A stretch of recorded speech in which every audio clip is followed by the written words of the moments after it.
इतनी ही देर क्यों ना हो जाए। फोन रात को 8:30 बजे आया। ओके, अगले शनिवार, मैंने कहा और फोन रख दिया।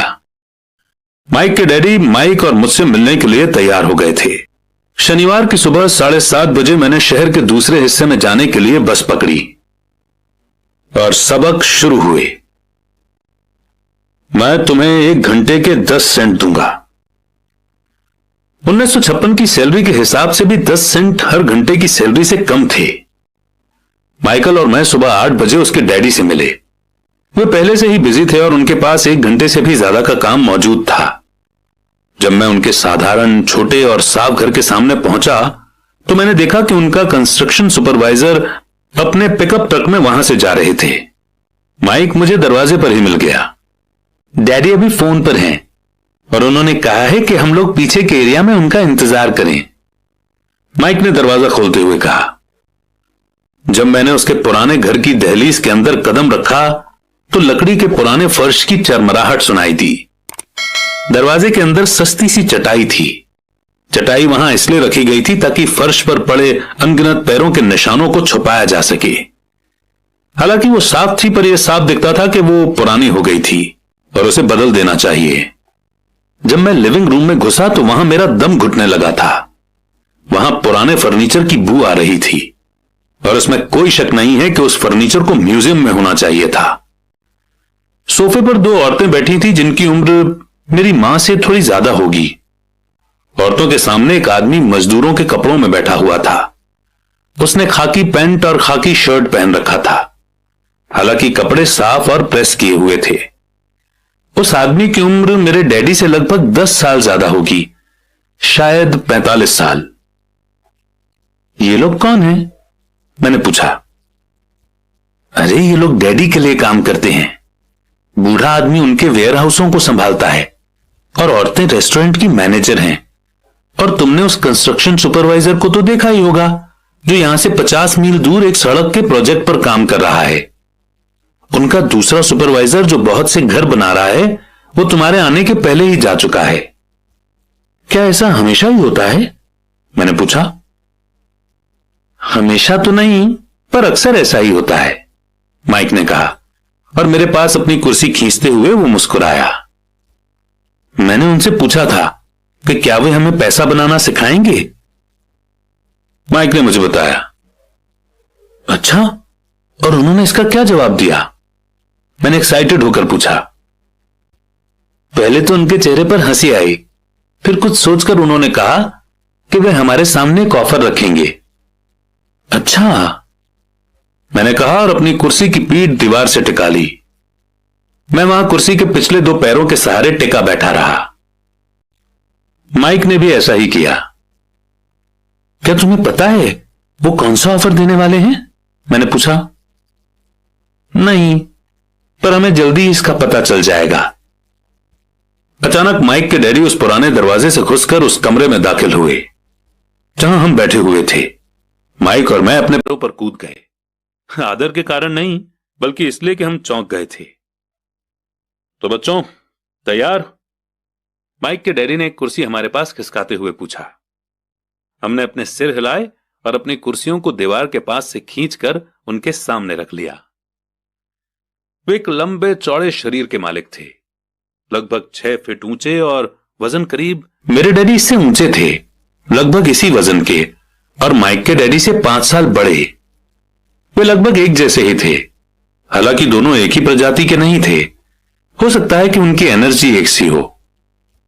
माइक का कहना है कि तुम पैसा कमाना सीखना चाहते हो। क्या यह सही है रॉबर्ट? मैंने तुरंत सहमति में अपना सिर हिलाया।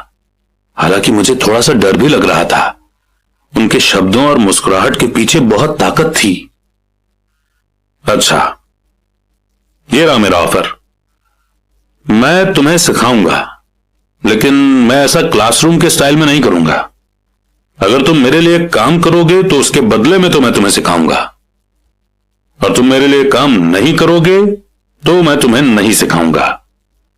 अगर तुम काम करते हो तो मैं तुम्हें ज्यादा तेजी से सिखा सकता हूं, और अगर तुम सिर्फ बैठकर मेरी बातें सुनते हो जैसा कि तुम लोग स्कूल में करते हो तो इससे मेरा समय बर्बाद होगा। ये मेरा ऑफर है। इसे या तो मान लो या फिर वापस लौट जाओ। क्या मैं पहले आपसे एक सवाल कर सकता हूं? मैंने पूछा। नहीं, इसे या तो मान लो या फिर वापस लौट जाओ। मेरे पास बर्बाद करने के लिए फालतू समय नहीं है। अभी ढेर सारा काम पड़ा हुआ है। अगर तुम में तुरंत फैसला करने की क्षमता नहीं है तो तुम कभी पैसे कमाना नहीं सीख पाओगे। मौके आते हैं और चले जाते हैं, इसीलिए तुरंत फैसला लेने की एबिलिटी एक इंपॉर्टेंट स्किल है। तुमने जैसा चाहा था वैसा एक मौका तुम्हारे सामने मौजूद है। अगले 10 सेकंड में या तो पढ़ाई शुरू हो जाएगी या फिर यह हमेशा के लिए खत्म हो जाएगी। माइक के डैडी ने चिढ़ाने वाली मुस्कुराहट के साथ कहा। मंजूर, मैंने कहा। मंजूर, माइक ने कहा। बहुत बढ़िया। 10 मिनट में मिसेस मार्टिन आ जाएंगी।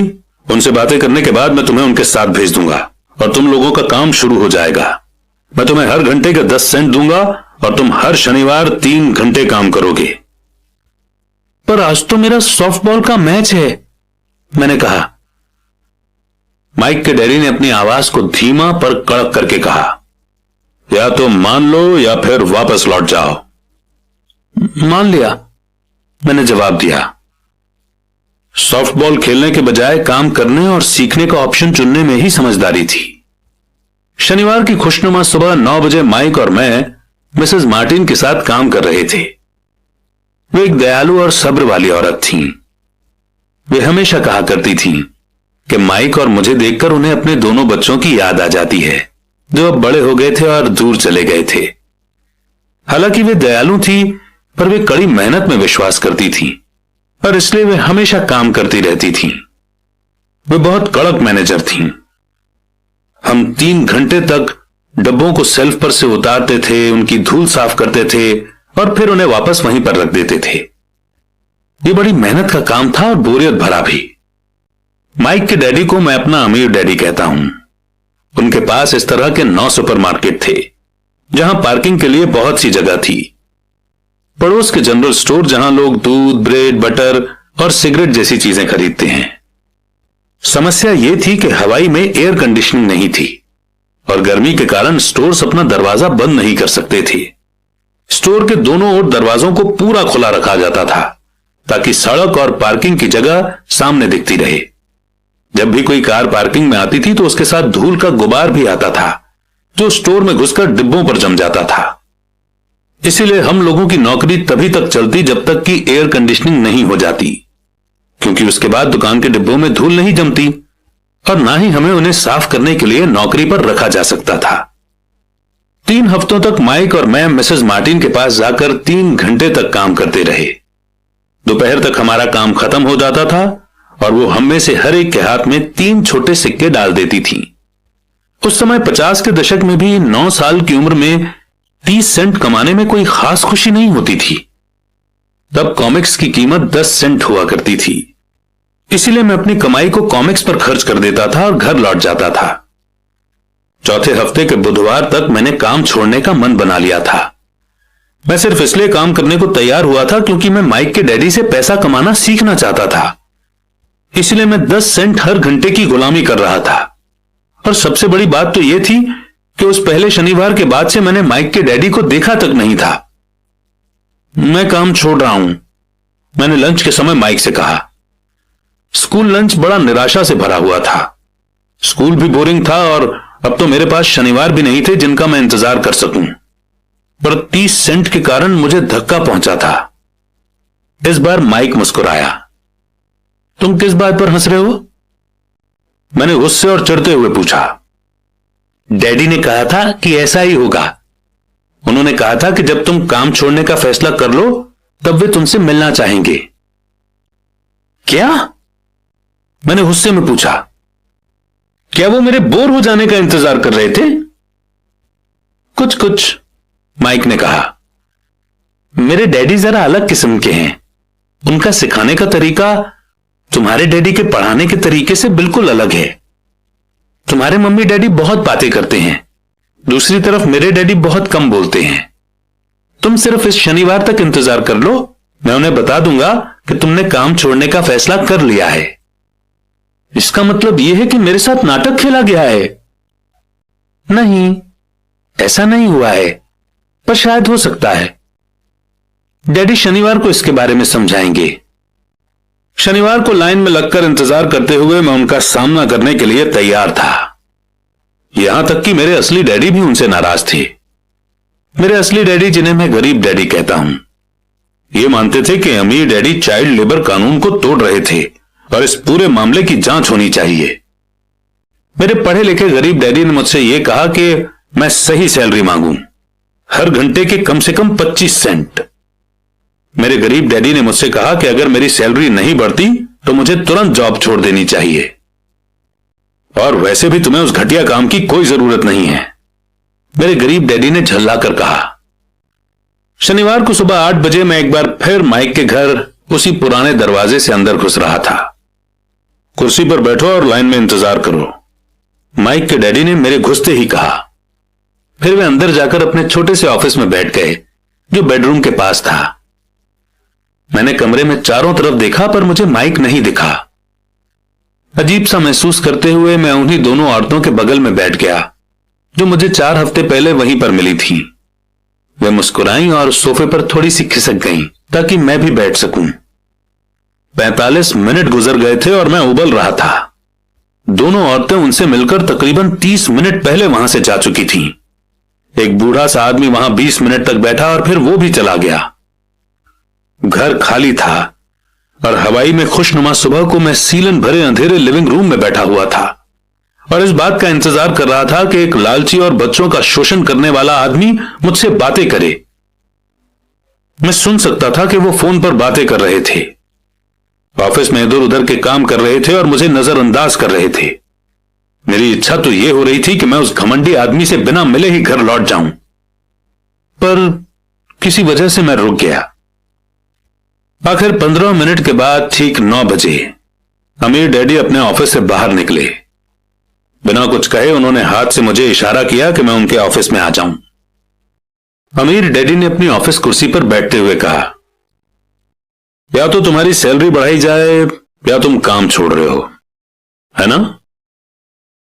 हां, डील के मुताबिक आप अपनी शर्त पूरी नहीं कर रहे हैं, मैंने लगभग आंसुओं से भीगी हुई आवाज में कहा। 9 साल के बच्चे के लिए एक बड़े आदमी का सामना करना बहुत ज्यादा डरावना था। आपने कहा था कि अगर मैं आपके लिए काम करूंगा तो मुझे आप पैसा कमाना सिखाएंगे। अपनी तरफ से मैंने आपके लिए काम किया है, मैंने कड़ी मेहनत की है। इस काम के लिए मैंने अपने बेसबॉल गेम की भी कुर्बानी दी है, और अब आप अपने वादे से मुकर रहे हैं। आपने मुझे कुछ भी नहीं सिखाया है। आप धोखेबाज हैं, जैसा शहर के सभी लोग कहते हैं। आप लालची हैं, आप सिर्फ पैसा कमाना चाहते हैं और अपने एम्प्लॉयज का बिल्कुल ध्यान नहीं रखते। आपने मुझे इतनी देर तक बाहर बिठाए रखा और मेरी जरा भी इज्जत नहीं की। मैं एक छोटा सा बच्चा हूं और आपको मेरे साथ इससे बेहतर बर्ताव करना चाहिए था। अमीर डैडी अपनी कुर्सी पर पीछे झुक गए। अपने हाथों को ठुड्डी तक लाकर उन्होंने मुझे घूरा। ऐसा लग रहा था जैसे वो मुझे एनालाइज कर रहे थे। बुरा नहीं है, 1 महीने से भी कम समय में तुम वही भाषा बोल रहे हो जो मेरे ज्यादातर एम्प्लॉय बोलते हैं। क्या? मैंने पूछा। मैं समझ नहीं पा रहा था कि वे क्या कह रहे थे और इसलिए मैंने अपना दुखड़ा रोना चालू रखा। मुझे लगता था कि आप अपने वादे पर कायम रहेंगे और मुझे कुछ सिखाएंगे। इसके बजाय आप तो मुझ पर अत्याचार करना चाहते हैं। यह तो जुल्म है, सरासर जुल्म। मैं तुम्हें सिखा तो रहा हूं, अमीर डैडी ने धीमी आवाज में कहा। आपने मुझे क्या सिखाया है? कुछ भी नहीं। एक बार मैं चंद सिक्कों में काम करने के लिए तैयार हो गया, उसके बाद तो आपने मुझसे बात तक नहीं की। 10 सेंट हर घंटे के लिए। मैं आपकी शिकायत गवर्नमेंट से करूंगा। हमारे देश में भी चाइल्ड लेबर कानून है। आप तो जानते ही हैं कि मेरे डैडी गवर्नमेंट के लिए काम करते हैं। शाबाश, अब तुम उन ज्यादातर लोगों की भाषा बोल रहे हो जो कभी मेरे लिए काम करते थे। वे लोग या तो जिन्हें मैंने नौकरी से निकाल दिया है या जिन्होंने खुद मेरी नौकरी छोड़ दी है। तो इस बारे में आपको क्या कहना है? और मुझे यह लग रहा था कि कम उम्र के बावजूद मैं बहादुरी से बातें कर रहा था। आपने मुझसे झूठ बोला। मैंने आपके लिए काम किया और आपने अपना वादा पूरा नहीं किया। आपने मुझे कुछ भी नहीं सिखाया। कौन कहता है कि मैंने तुम्हें कुछ नहीं सिखाया है? मेरे अमीर डैडी ने शांति से कहा। मैंने 3 हफ्ते तक काम किया और इस बीच आपने सिखाना तो दूर रहा, मुझसे कभी बात तक नहीं की। क्या सिखाने का मतलब सिर्फ भाषण या बातचीत ही होता है? और क्या? इस तरह से वो तुम्हें स्कूल में सिखाते हैं, पर जिंदगी तुम्हें इस तरह नहीं सिखाती। और मेरा मानना यह है कि जिंदगी सबसे बढ़िया टीचर होती है। ज्यादातर वक्त जिंदगी आपसे बातें नहीं करती,